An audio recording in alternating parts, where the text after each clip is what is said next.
প্রচণ্ড শীতের রাতে একজন ভিক্ষুক শীতের কাপড় ছাড়াই বসে আছে।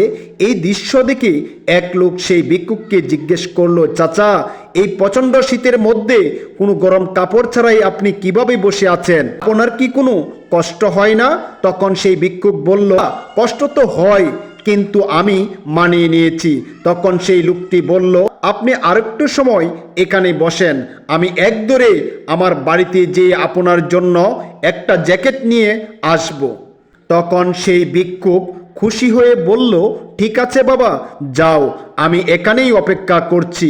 সেই লোকটি বাড়িতে যেয়ে কথায় কথায় বউয়ের সাথে ঝগড়া শুরু করলো। দিন ঘুম থেকে উঠে সেই ভিক্ষুকের কাছে যে দেখে ভিক্ষুকটি মারা গিয়েছে, আর তার পাশে মাটিতে লেখা আছে, ওই জ্যাকেটের আশায় থাকতে থাকতে আমি ঠান্ডার সাথে লড়াই করার ক্ষমতা হারিয়ে ফেলেছি।